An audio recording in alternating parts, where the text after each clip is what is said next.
Ginagawa po natin ay in aid of legislation at hindi po tayo makakagawa ng mga batas, hindi natin maaral yung pwedeng maging mga batas kung hindi natin pag-uusapan yung mga posibleng scenarios kahit hindi pa nangyayari, Mr. Chair. We can't have good laws kung hindi natin pag-uusapan paano yan pwedeng ipatupad, paano yan pwedeng maabuso, which means yung nagiging line of questioning na ating colleagues are essential to the conduct of our proceedings sa committee. Ilang, Mr. Chair. Thank you. Mr. Chair, this is the problem of non-lawyers. They insist on something that should not be done.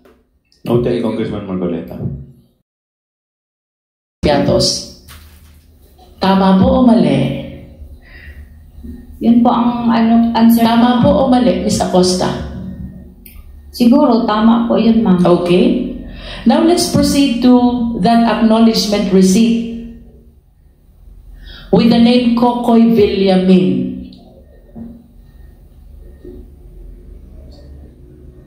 Sino po si Kokoy Villamin? Ganun pa rin, ma'am. Di ko po siya kilala. Secretariat, please flash again the AR.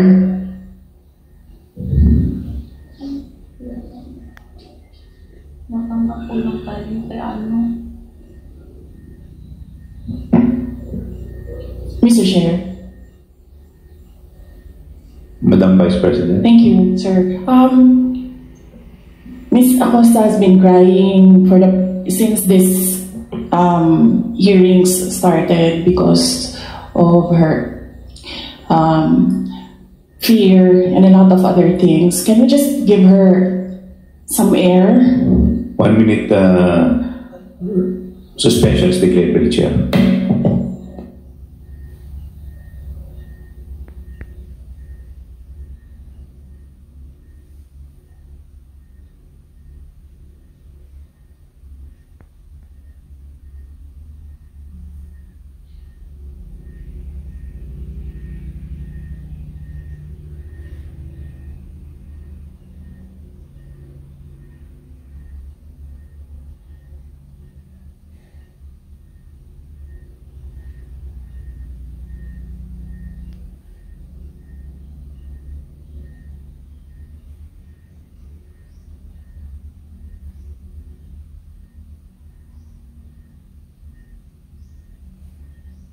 Comsec, magpatawag ka nga ng medical.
Okay na po kayo, Ma'am Acosta?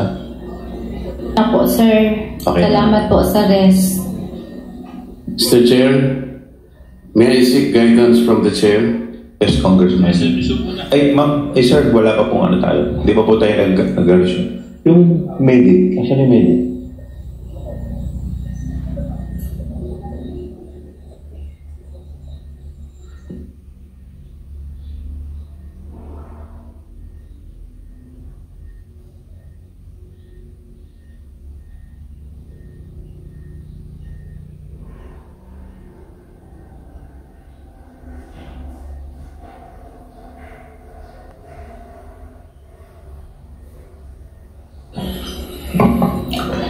Hearing resumes.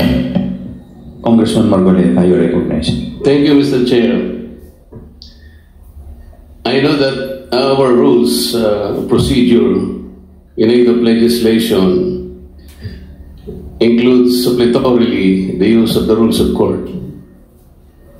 Under the rules of court, Your Honor, which are the rules being used in the courts of law, hypothetical questions are not allowed to be asked. Are we supposed to insist on asking hypothetical questions? Could you please be specific, Congressman Marcoleta? It's very specific, Mr. Chair. The witness is being asked hypothetical questions. These are allowed in the courts of law.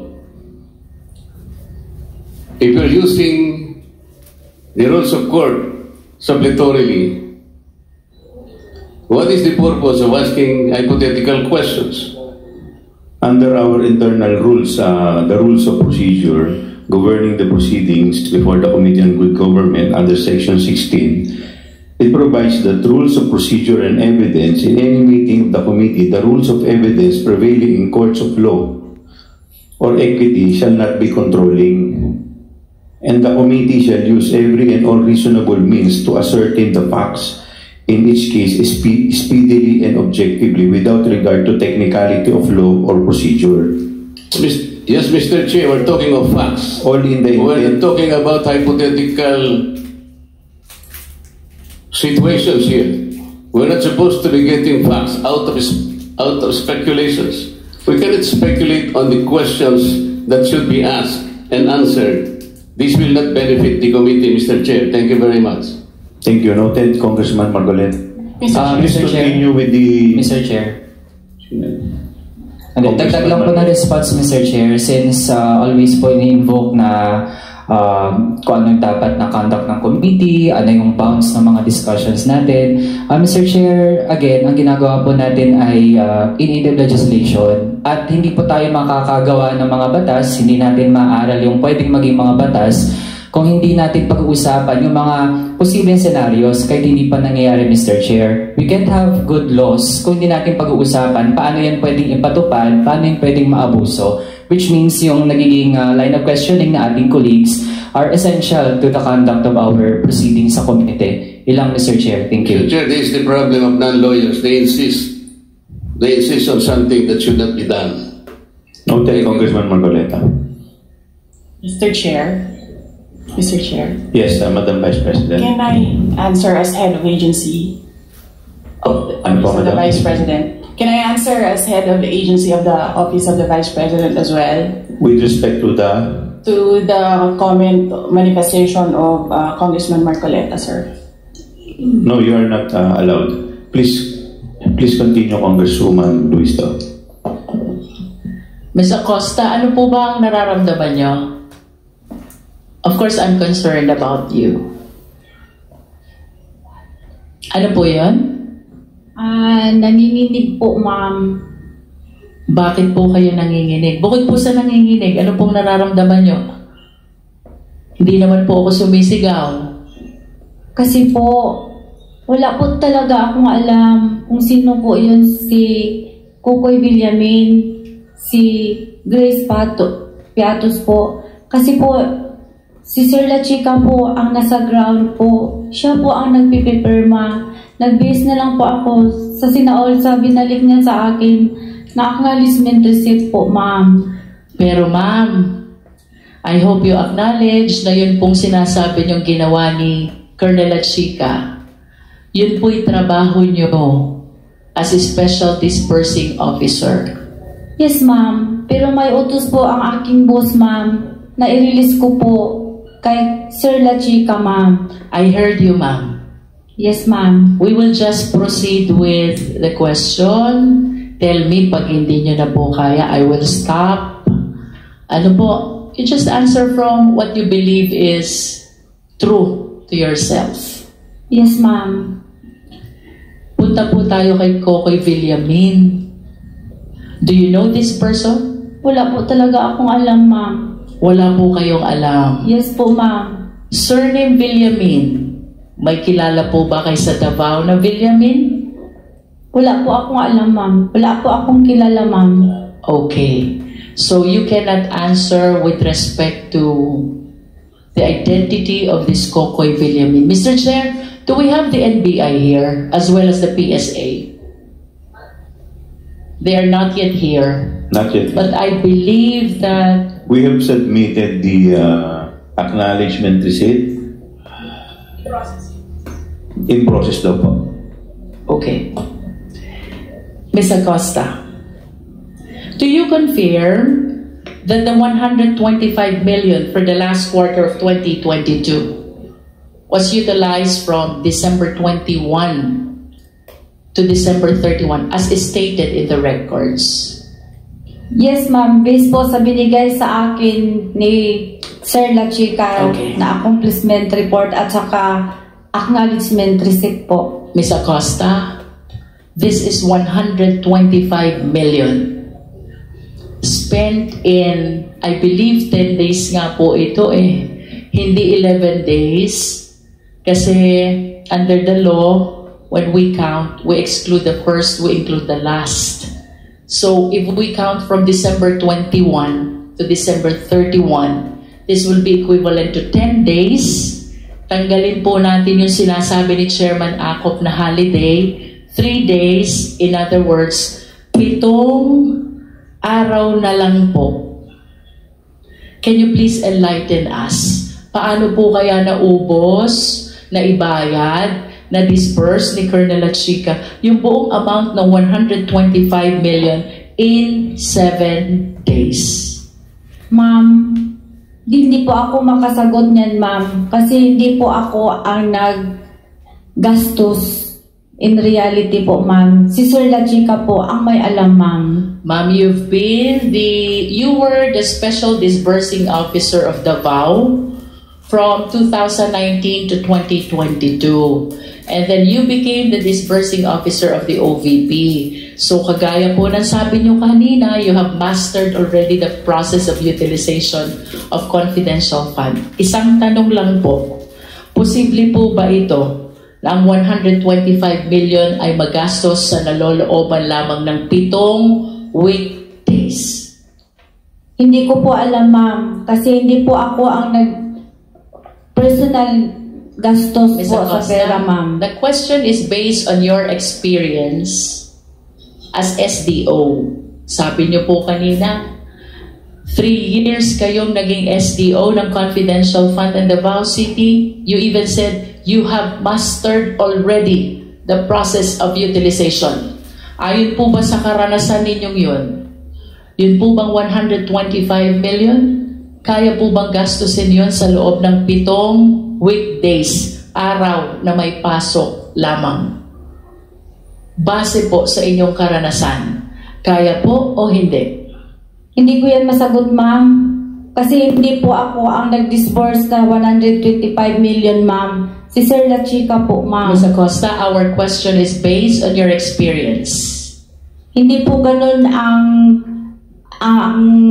confidential fund sa Davao, ma'am. Hindi po ganun kalaki, ma'am. In other words, ayon po sa inyong karanasan bilang confidential fund ng Davao 2019 to 2022, hindi kaya gastusin ang 125 million in 7 days. Tama po ba? Hindi po ako makasabing tama, ma'am, kasi hindi po ganyan ang confidential fund sa Davao, ma'am. Ma'am, the question is based on your experience. Kung ito po ba'y dadalhin natin doon sa sitwasyon nyo bilang SDO ng Davao, kaya po kaya yun?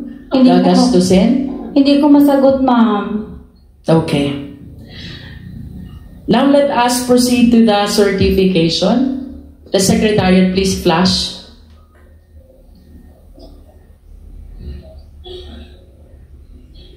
May we know, Ms. Acosta, who prepared the certification? Secretariat, please flash the document.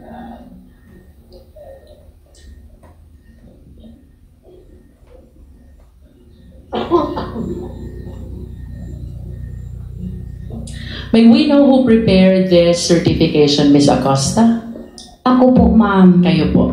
You confirm the authorship of the signature above the name Gina F. Acosta sa inyo pong perma ito? Yes po, ma'am. Yes. And the document says on the first paragraph, we certify that the amount of 125 million was incurred in connection with safe implementation of OVP initiatives and confidence building.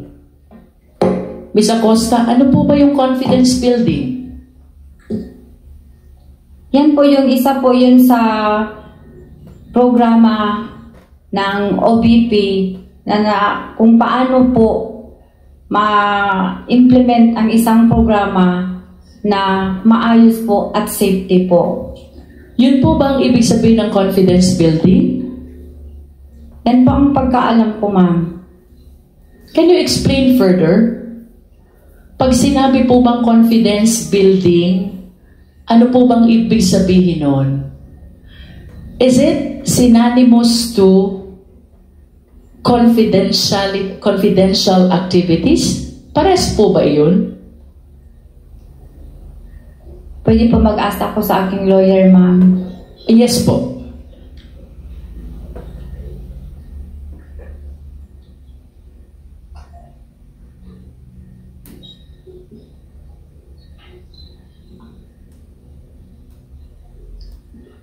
Secretary, can we provide a copy of the certification to Ms. Acosta?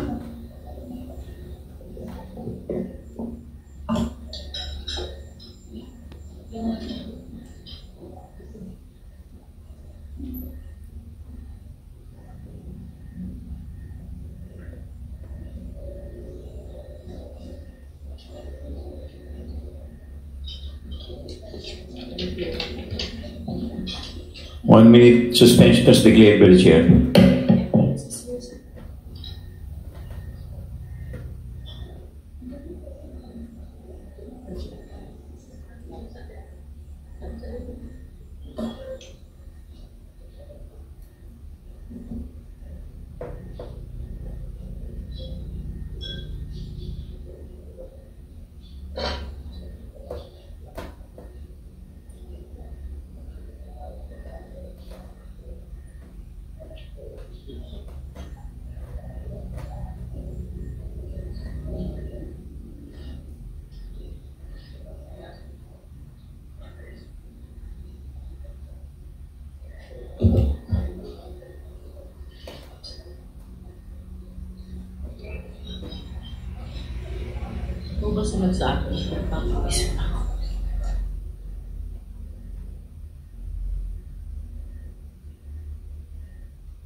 Committee hearing resumes. We excuse Gina Acosta para po ma-check po siya. I understand, Mr. Chair. Sa clinic. Yes. Can I have a few questions only for Mr. Ortonio? Yes, please continue. Mr. Ortonio, would you confirm kung may vault nga sa OVP, specifically in the extension office of Ms. Acosta? Okay, good afternoon, everyone. Mr. Chair, Yes, you are recognized, Mr. Ortonio. thank you, sir.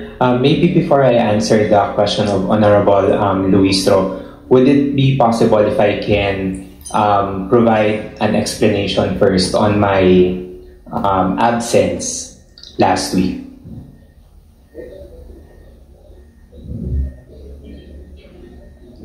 Mr. Chairman, it's all about Congressman mostly it's all Paduano. about admin matters. So we'll discuss this later, especially Mr. Tenorio is under contempt. No? Ortonio. So Ortonio, is under contempt. Yes.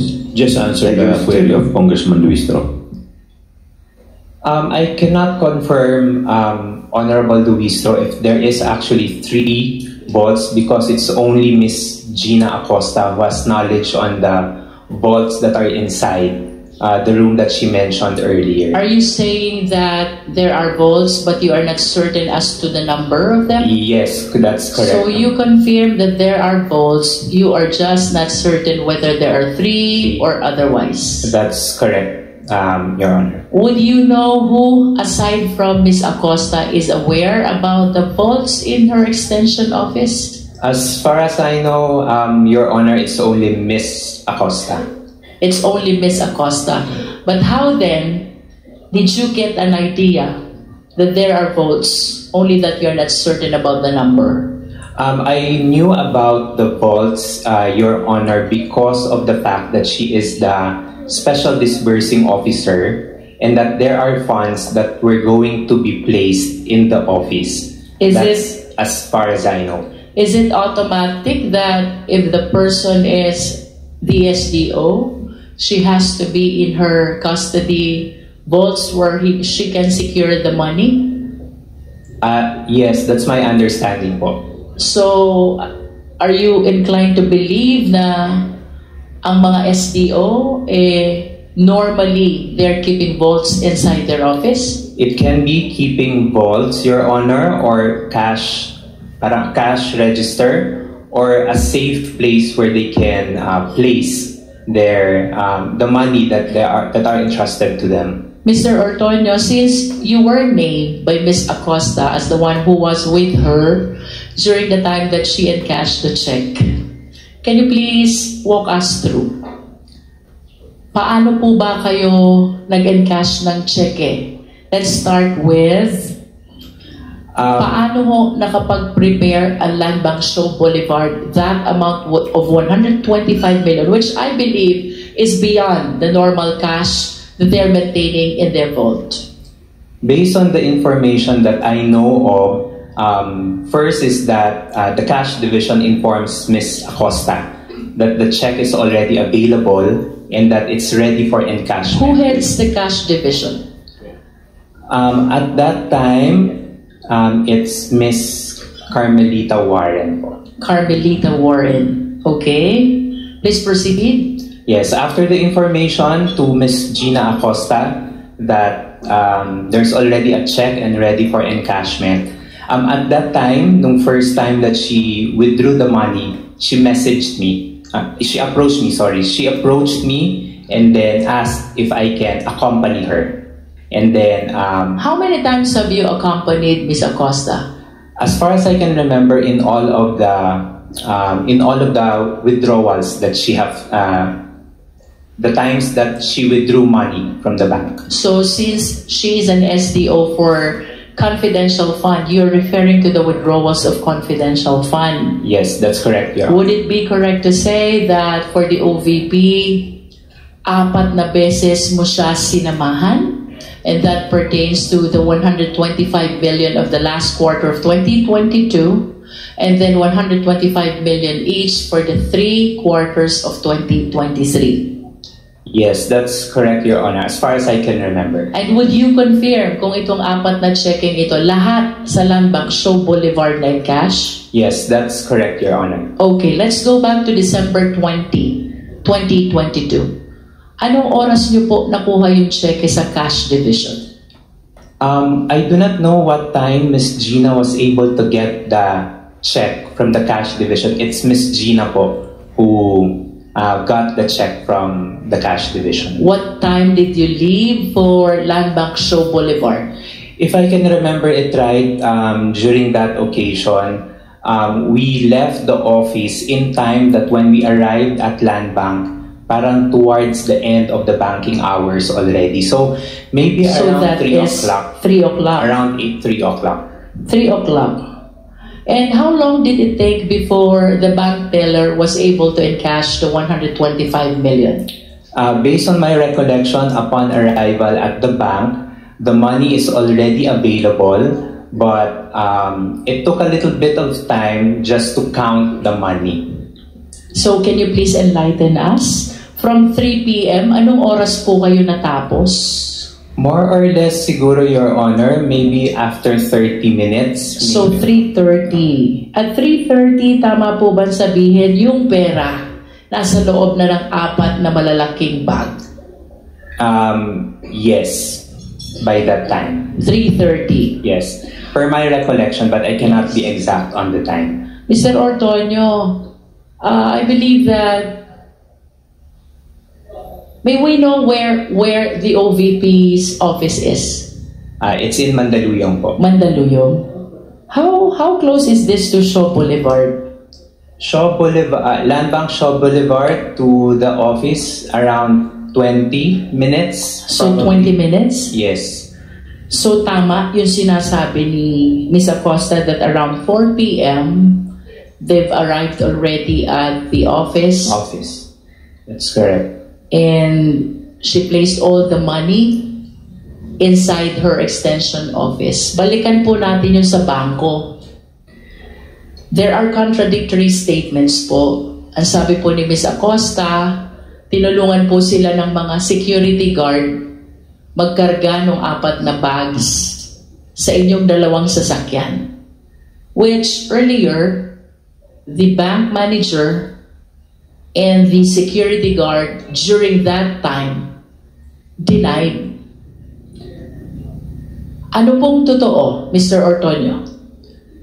Based on my recollection, Your Honor, what I can remember is that Land Bank Shaw was able to provide a yung parang trolley, and then they helped us put it in the parang trolley and then wheel it out of the bank. That's what I can remember.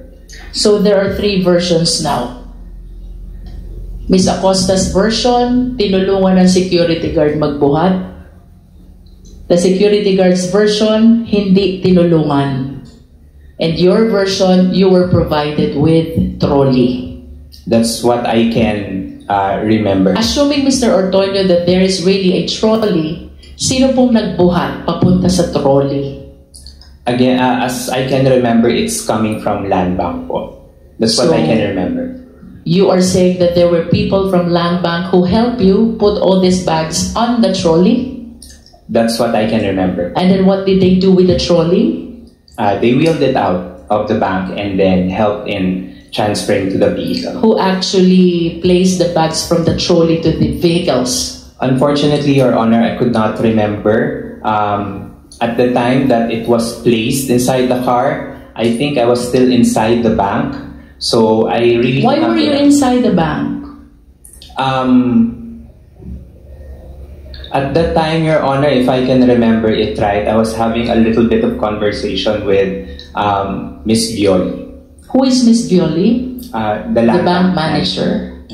And will you be generous enough what you were conversing during that time? That this have something to do with how you will carry the bag to the vehicle? I cannot recall anymore the conversation that we've had. Yes. How many bags were placed in the car where you seated? All 4 bags were placed inside the car that I rode in.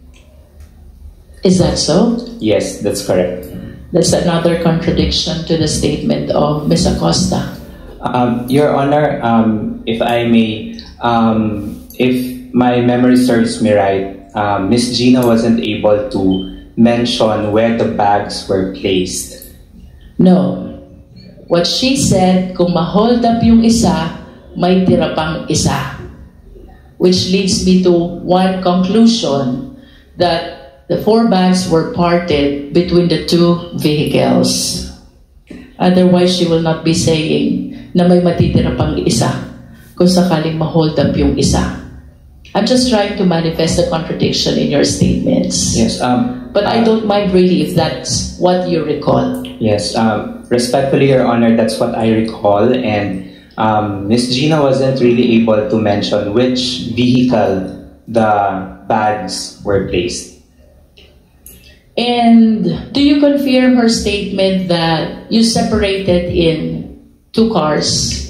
Yes, that's you seated correct. in one car and you seated in the other car. That's correct. So would you confirm the statement of Ms. Acosta that she was instructed by the Vice President to give the 125 million to Colonel Lachica? Unfortunately, Your Honor, I am not privy to that arrangement between Ms. Acosta and the Vice President.